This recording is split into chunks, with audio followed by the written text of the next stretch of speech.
केंद्र सरकार ने मार्च 2026 तक देश को नक्सल मुक्त बनाने का टारगेट रखा है, जिसके तहत अब देश के अलग अलग हिस्सों में नक्सलियों के खिलाफ एक्शन जारी है। आपको बता दें, एंटी नक्सल ऑपरेशन को लेकर बड़ी सफलता हाथ लगी है। 4 दशक बाद नक्सल मुक्त छत्तीसगढ़ बस्तर हो गया है। साथ ही केंद्र सरकार ने बस्तर को नक्सल मुक्त घोषित किया है, तो ये बहुत बड़ी खबर है। साथ ही सरकार लगातार ये कोशिश कर रही थी कि जो आंतरिक सुरक्षा है उसको लेकर के सरकार प्रतिबद्ध हो और नक्सलियों का खात्मा हो पाए, क्योंकि आपको याद होगा कि लगातार ये भारत के लिए कहा भी गया था कि भारत 2 मोर्चों पर लड़ाई लड़ता है। एक तो है बाहरी असुरक्षा और दूसरा है भीतरी असुरक्षा, जिसमें नक्सलवाद एक बहुत बड़ा कारण रहा था।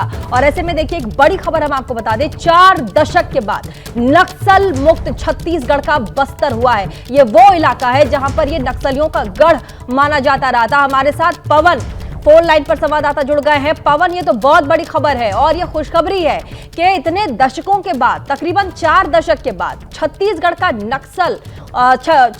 में नक्सल और साथ ही बस्तर में नक्सलियों का पूरी तरीके से सफाया हो गया है। तो ये दर्शाता है कि केंद्र सरकार किस तरीके से प्रतिबद्ध है नक्सलियों के खात्मे को लेकर।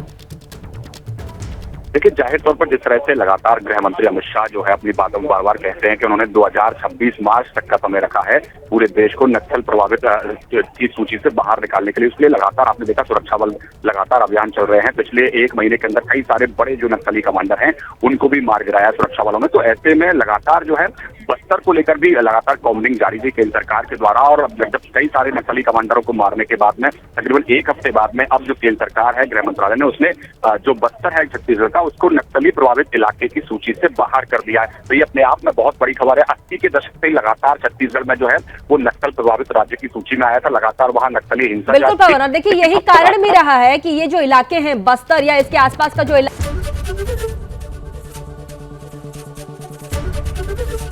एबीपी गंगा, खबर आपकी, जुबान आपकी।